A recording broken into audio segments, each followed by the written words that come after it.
प्रणाम, नमस्कार। बहुत स्वागत है आपका उस कार्यक्रम में जिसका नाम है हे प्रभु आनंददाता। 7000969440 ये वो व्हाट्सएप नंबर है जिस पर आप अपने विचार, प्रतिक्रिया, सुझाव हमें भेजिए हमेशा की तरह। और आज हम जिस विषय पर बात कर रहे हैं वो बहुत ही रोचक है, मन को छू लेने वाला है और मनुष्यता का प्रतिनिधित्व करने वाला विषय है, सब्जेक्ट है। हम सब बड़े भाई की भूमिका में कभी ना कभी होते ही हैं, कभी छोटा भाई या छोटे भाई जैसा मित्र जो उम्र में कुछ छोटा हो। और हॉस्टल लाइफ जिन्होंने जी है वो जानते हैं कि घर में भी या हॉस्टल में भी कई बार आप अपनी शर्ट या अपनी जीन्स या अपना पैंट प्रेस करके रखते हैं और नहाने के लिए जाते हैं और लौट के आते हैं तो वो ड्रेस गायब होती है। माँ से पूछते हैं या हॉस्टल में हैं तो मित्रों से पूछते हैं शर्ट रखी थी कौन ले गया? बोले यार वो छोटू ले गया, पहन गया, वो कह रहा था भैया ने अच्छा प्रेस करके रखा है, आज कॉलेज में किसी लड़की से भी मिलना है, वो ले गया शर्ट।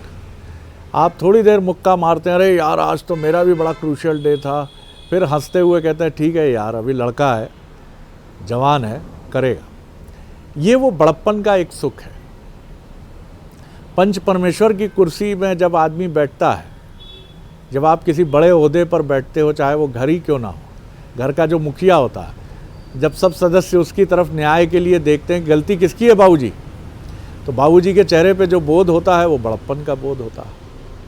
एक पिता जिसको डॉक्टर ने दवा लिख कर दी है और कहा है कि इसको रेगुलर लेना आपके हित में होगा, और वो 1000-2000 की उस दवा की जब कीमत देखते हैं तो फिर उनको ध्यान आता है कि बच्चे के लिए, जवान होते बच्चे के लिए कोचिंग मटेरियल ख़रीदना है, तो वो आधी अधूरी दवा लेते हैं या पूरी स्किप करके बच्चे के लिए कोचिंग मटेरियल लेते हैं। और बच्चा भी ये जानता है कि बाबूजी खांसते बहुत हो आप रात में, तो आपने आज दवा कहाँ है आपकी? बोले दवा आ जाएगी बेटा, अभी डॉक्टर ने बोला ऐसी दवा की ज़रूरत नहीं, कुछ परहेज करो।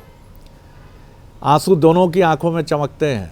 बच्चा जानता है पिताजी झूठ बोल रहे हैं, पिताजी भी जानते हैं कि बच्चे की चिंता मेरे स्वास्थ्य को लेकर बहुत है, लेकिन एक बड़प्पन बराबर काम करता है। आखिर इस बड़प्पन का सुख क्या है और क्या सब में बड़प्पन है?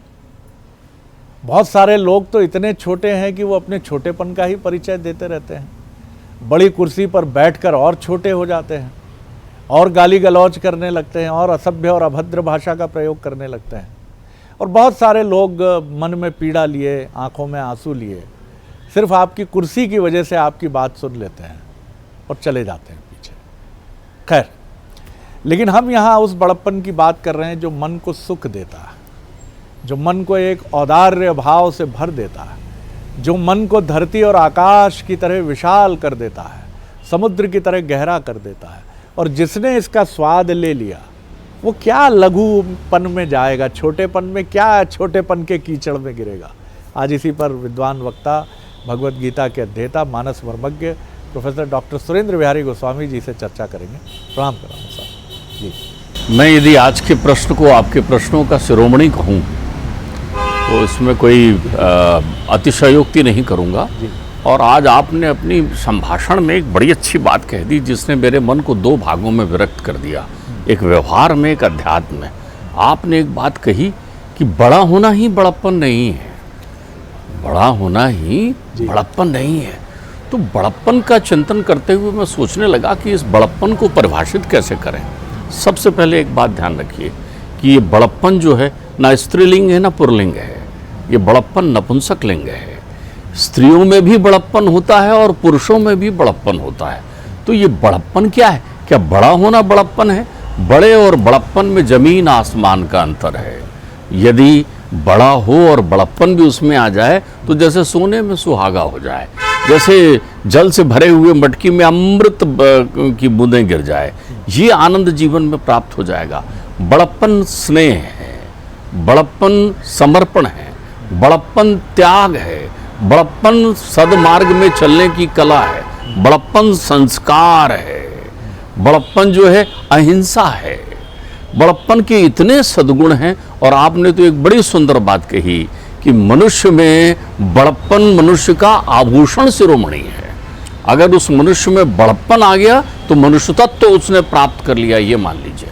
बड़प्पन की व्याख्या करते हुए ध्यान रखिए, बड़प्पन अर्थ नहीं है, परमार्थ है बड़प्पन, परम अर्थ जीवन का। जिसको ये सौभाग्य प्राप्त हो गया कि उसमें बड़प्पन है, तो क्या कहना। बड़प्पन को बड़ी गूढ़ता से तुलसी ने संभाषित करते हुए एक सुंदर उदाहरण दिया है कि बड़प्पन का आनंद कैसा होता है। उन्होंने उस बड़प्पन को राम कथा से जोड़ दिया है। बड़प्पन की कितनी विशेषताएं उसमें शामिल की है। वो कहते हैं सुमति भूमि थल, जिसकी सुमति हो उसको मति रूपी भूमि है उसके पास में। ये शरीर जो है सुमति से संपूर्ण है। सुमति भूमि थल, हृदय अगाध हो, जिसके लिए बार बार लोग उदाहरण देते हैं, बड़ा हृदय करो, बड़ा हृदय करो। संकुचित हृदय स्वार्थ का होता है, बड़ा हृदय परमार्थ का होता है, और परमार्थ ही बड़प्पन का एक प्रतीकात्मक सूचक संज्ञा होती है। तो सुमति भूमि थल, हृदय अगाध हो, और संत समाज उदिधि। अब बड़ा हृदय हो गया है तो उसमें जल कहाँ से भरे, सागर किसका भरे। सत्संग होता है उसके जीवन में, सत्संग रूपी सागर हो जाता है। और घन साधु, फिर उस सागर से जो बरसात होती है वही साधुत्व है, अर्थात जो प्रेम बरसता है जहाँ पर, वही बड़प्पन है। फिर क्या होता है, बरसई राम सुमरि बरिबारी, उसमें राम नाम का मतलब आनंद की ऐसी वर्षा होती है, मधुर मनोहर मंगलकारी। फिर वहाँ का वातावरण मधुर मनोहर और मंगलकारी हो जाता है। बड़प्पन की पीड़ा के कारण, बड़प्पन के अभाव के कारण आप देखिए प्रत्येक परिवार सिमट कर छोटे रूप में आ जा रहा है। व्यक्ति पहले बड़प्पन के अभाव में समाज में सिमटा, देश से, समाज से परिवार, जात में सिमटा, और जात से सिमट के घर में सिमटा, और घर के भी खंड बना लिए। 1 BHK घर में रहने लगे हैं हर आदमी, वो जिनके जीवन से बड़प्पन विलुप्त हो गया है। संयुक्त परिवार की वो बैसाखी, वो उदाहरण, वो सुंदरतम दृश्य जो है वो कहीं विलुप्त हो गए हैं बड़प्पन के अभाव में। बड़प्पन वो सुस्वादु है जैसे भोजन में नमक, जैसे मिष्ठान में मीठा, शक्कर। ये बड़प्पन ही था जीवन में जो मधुरता लाता था। घृत मिश्रित अन्न का जो सुस्वाद आता था वो बड़प्पन के कारण आता था। हमारे बुजुर्ग, हमारी परंपराएं, हमारे अतीत उस बड़प्पन के धन को लेकर आगे बढ़ते थे, जिसमें त्याग, समर्पण, स्नेह था, जिसमें कहीं भी बंधन नहीं था, जिसमें स्वार्थ की बेड़ियां नहीं थी, जहाँ पर केवल और केवल प्रवाहित होता हुआ स्नेह था। मैं आपको एक सुंदरतम यथा प्रसंग सुनाता हूँ। मैं बहुत गहराई से विदित हूँ ऐसे परिवार से, जिसके संदर्भ में आपको एक सुंदरतम व्याकरण प्रकरण सुना रहा हूँ। आप ये मान लीजिए, ये दृष्टांत भी समझ लीजिए और इसको व्यवहारिक जीवन का परम अंग, घर घर की कहानी भी समझ लीजिए। ये एक लब्ध प्रतिष्ठित नाम धन्य, एक सुंदरतम स्वरूप वाले व्यक्ति के परिवार में बड़प्पन की छाँव ही छाँव थी। वो अपने कुल में सबसे छोटा भाई था, लेकिन सब कुछ अपने परिवार को बांटकर एक लंगोटी लगाकर निकला पुरुषार्थ के प्रतीक में, अपने कुल परिवार और खानदान का नाम करने के लिए, और एक बड़ी दुनिया बनाई। उसके जीवन में सुंदरतम अर्धांगिनी आई जो बड़प्पन से पूरी तरीके से रंगी हुई थी। ध्यान रखिएगा, जब बच्चे प्यार से खेलते हैं ना, एक दूसरे का कपड़ा बदलकर, एक दूसरे की चप्पलें लेकर, जिनके वृतांत आप सुना रहे थे, तब वोपन बालपन होता है। फिर उनके जीवन में गृहस्थ आश्रम में प्रवेश करते हैं, बड़प्पन का अवरोध प्रारंभ होता है जब मनुष्य 1 से 2 हो जाता है। जब जीवन संगनी आती है, वो परम भाग्यशाली है जिनकी जीवन संगनी भी बड़प्पन के रंग में रंग कर आती है। अगर उनके जीवन में ये बड़प्पन नहीं है तो फिर वो परिवार खंडित व्यवस्था को प्राप्त हो जाता है। उत्तर भारत में एक हिस्सेदारी को एक शब्द कहते हैं हिस्सा। हिस्सा मांग लो, किससे? पिता से। तो अगर कोई हिंसा वाली घुस के आ गई आपके परिवार में, तो फिर वो बड़प्पन धीरे धीरे करत करत अभ्यास के वो धीरे धीरे बड़प्पन को विलुप्त कर देगी। तो वैसे ही उस दिव्य विभूति के परिवार में हुआ कि उस परिवार में बहुएं बहुत से आई, लेकिन किसी एक बच्चे के जीवन में ऐसी बहू आ गई जिसने उसके अंतर्चित्त में हिंसा भर दिया। निकम्मा व्यक्ति, ईर्ष्याई घृणी असंतुष्टो, क्रोधनो नित्य संकिता, परापयोपभाग्योपायो सठे थे दुख भागिता। ये अवगुण से ग्रस्त था, वो जीवन भर आश्रित रहा। जो लोग बाप कमाई पर जीवन बिताते हैं, वो आप ध्यान रख लीजिए, उनका ऐसे अलालों का जीवन परापयोपभाग्योपायो जो होते हैं, दूसरे के आश्रित रहकर। पिता ने पढ़ाना चाहा तो पढ़े नहीं, पिता ने व्यापार करना चाहा तो व्यापार से पैसा निकाल कर फूंक आते थे, दूसरों से धन लेकर आ जाता था कि तुम्हारा ये काम करा दूंगा, तुम्हारा ये, अब सब देखते थे एक नामी पिता का पुत्र है, भाई दे दो धन, और वो धन चुकाने का काम पिता करते थे। बालकों के, पुत्रियों के, पुत्रों के, उनके विवाह जो हैं वो पिता और भाई बंधु करने लगे। जीवन इसी आनंद में बीत गया। बड़े थे लेकिन बड़ापन नहीं रहा, लंपट कपटी कुटिल विशेषी होते चले गए। पिता की अनुभूति हो गई, लेकिन तब तक वृद्धावस्था प्रारंभ हो गई पिता की। माँ जाने लगी इहलोक को, तो अपने उन बच्चे को जो बड़प्पन से आप्लावित था, भाई साहब, मेरे भैया, मेरे बड़े भैया, मेरे बड़े भाई, सेवा की भावना थी। ध्यान रखिएगा, जहाँ मेवा की अभिलाषा से सेवा की जाए वहाँ बड़प्पन नहीं होता। सही बात। बहुत सारे लोग उदाहरण देते हैं, मैं तो अपने पिता का श्रवण कुमार। कमाल है, लोगों को श्रवण कुमार के पिता का माता पिता का नाम नहीं मालूम, श्रवण कुमार के कारण जाने जाते हैं उनके माता पिता। तो श्रवण कुमार तो वो है जिनके नाम से पिता जाने जाएं, जो अपने पिता की संपत्ति और नाम को आधार लेकर अपना जीवन यापन करता है। उससे अकर्मण्य, निकम्मा और स्वार्थी मनुष्य कोई नहीं होता संसार में, उसमें बड़प्पन का अभाव हो जाता है।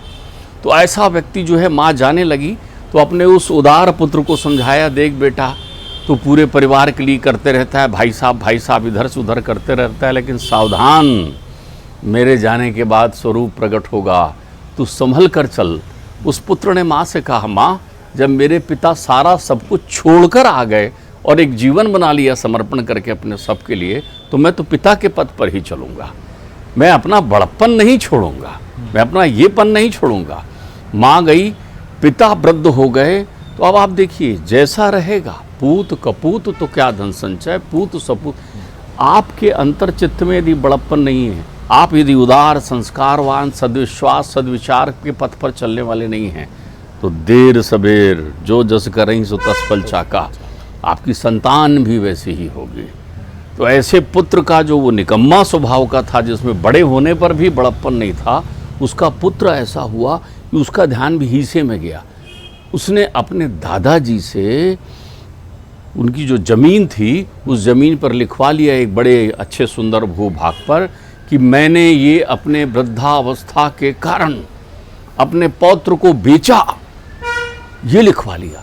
अब उन वृद्ध पिता को जब मालूम चला कि ज़मीन तो इनने ले ली, लेकिन लिखाया क्या है, अत्यंत आर्तनाद से चित्कार कर उठे, मैंने तो अपना धन अपने बच्चे को बांटने के लिए दिया, ये ऐसा लिखा कर ले आया। जीवन जो है उनका कलपते हुए बीता। और इस ऐसे व्यक्तियों का जीवन, ये देव योग से इनके जीवन में फिर से कहीं से धन की प्राप्ति हुई, तो बड़प्पन का अभाव था। इन्होंने तब भी देखा कहाँ क्या हिस्सा है जो ले लें, इसी में जीवन चलाया। पिता चले गए तो उनकी संपत्ति और नाम को लेकर दुनिया में घूमने लगे कि मैं उस पिता की संतान हूँ, देखो आओ आओ, मैं उस पिता की संतान हूँ। ध्यान रखिए, आपका बुढ़ापा बिगड़ेगा, आपको जीवन में सुख शांति नहीं मिलेगी, क्योंकि आप बड़े होने पर भी बड़प्पन नहीं ले आए। अध्यात्म में बड़प्पन की कैसी लूट है आप देखिए। एक घर दशरथ का भी है, रघुकुल कहलाता है, कुकस्त कुल कहलाता है, वहां बड़प्पन की तो होली चल रही है। वहां हर व्यक्ति जो है बड़प्पन की होड़ में लगा हुआ है, दौड़ रहा है उस होड़ में। राम तो किम कर्तव्य मूढ़ होकर भरत को देखने लगे, जो वहां आया, भैया मेरा कोई दोष नहीं, मैं वहां था नहीं, ये आपकी संपत्ति है, आपके चरणों में, श्री चरणों में अर्पित करने चला आया। शत्रुघ्न वहां दौड़े, मैं आपके बिना जीवन नहीं प्रारंभ करूंगा, मैं यही जीवन समर्पित कर दूंगा भैया। राम ने देखा कि ये है दशरथ का परिवार, ये बड़प्पन की थाती है। आप ध्यान रखिए, बड़प्पन में विनम्रता भी बड़ी विशेषता रखती है। भरत ने कहीं इस बात का अभिमान नहीं किया कि देखो मैं 14 बरस तक के नंदी ग्राम में रह करके चरणों को आधार बना करके और सत्ता चलाता रहा, सो राज्य चलाया मैंने। वो वैसे ही विनम्र रहे सेवा भाव में, क्योंकि मेवा उन्हें नहीं चाहिए था। उनके उस बिना फल के बाण में इतनी ताकत थी कि जिसको देखकर हनुमान जी का संभावित अभिमान भी तिरोहित हो गया था कि ऐसे ही इनके छोटे भाई, लेकिन समर्पण की मुद्रा में मेरे प्रभु कैसे हैं। वहाँ गोद में लिए हुए लक्ष्मण को लेकर राम लला कह रहे हैं कि मुझे कुछ नहीं चाहिए, सीता भी नहीं चाहिए, लंका भी नहीं चाहिए, मुझे तो भाई तू चाहिए, उठ। ये है बड़प्पन की थाती। लवणासुर जैसे घोर दैत्य का संहार करके आकर विनम्रता से खड़े हैं शत्रुघ्न, जो किसी से मारे नहीं मर रहा था, रावण के मारे नहीं मरा था जो लवणासुर, वो अश्वमेध यज्ञ का घोड़ा लेकर उत्तर दक्षिण पूरब पश्चिम जाकर सारे राजाओं को पराजित करके आ रहे हैं। राम ने तो केवल रावण को मारा था ना, लेकिन भरत ने तो अखंड भूधरा को जीत कर अश्वमेध यज्ञ से लौटे थे। भरत जी के अपने शत्रुघ्न जी, और शत्रुघ्न जी के साथ कौन था, इसीलिए उनका नाम सार्थक हुआ शत्रुघ्न। उनके साथ कौन थे, भरत के पुत्र पुष्कल। दोनों ने क्या युद्ध किया है, शिव को भी ललकारा है। हनुमान लाला ने उस पराक्रम को देखा है और लौटकर उसी विनम्रता से आ रहे हैं।